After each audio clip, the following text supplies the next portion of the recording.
దూత media power of news. ప్రస్తుతం తెలంగాణలో రాజకీయాలు రసవత్తరంగా ఉన్నాయి కదా.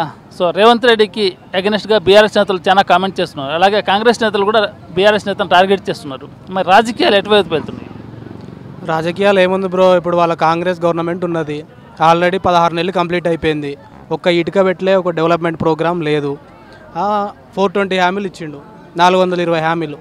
అలా ఒక్కటైనా సక్సెస్ఫుల్ అమలైందా? కాలేదు. ఒకటి ఫ్రీ బస్ పెట్టిండు, మహిళలు మంచిగా కొట్టుకుంటున్నారు బస్సులల్లో. ఇంకేమన్నా ఉన్నదా అంటే ఏం లేదు.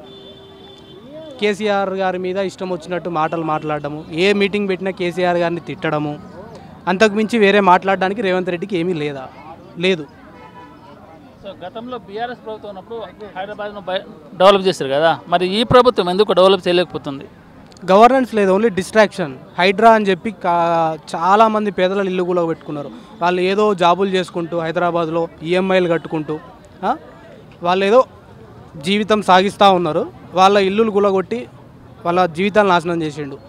నీకు సరే డెవలప్మెంట్ చేద్దాం అనుకుంటున్నావు, ఇవన్నీ నాలాలు ఉన్నాయి, డిస్ట్రాక్షన్ అనుకుంటున్నావు. అయితే మీ అన్న తిరుపతి రెడ్డి ఇల్లు జూబ్లీ హిల్స్లో ఎందుకు గులగొడతలేవు?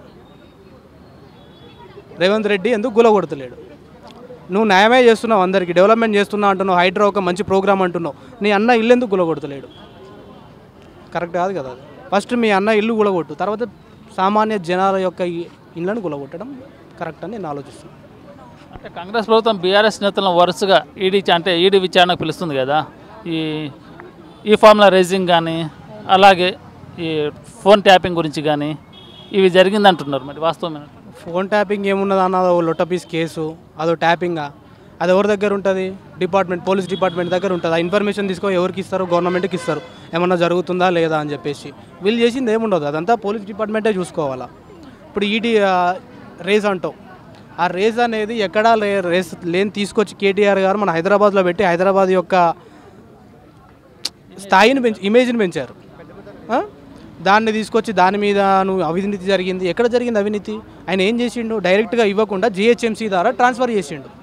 జిహెచ్ఎంసీ అండర్ గవర్నమెంటే కదా, అక్కడ అవినీతి ఎక్కడ ఉన్నది? జిహెచ్ఎంసీ కూడా గవర్నమెంట్లో ఒక పార్టే కదా. ఆయన డైరెక్ట్గా ఇవ్వకుండా దాని ద్వారా ఇప్పించిన డబ్బులు, దాంట్లో అవినీతి ఏం జరగాల. అంటే ఇప్పుడు పెద్దమతల్లి గుడిని కూడా రాజకీయం చేస్తారు కదా.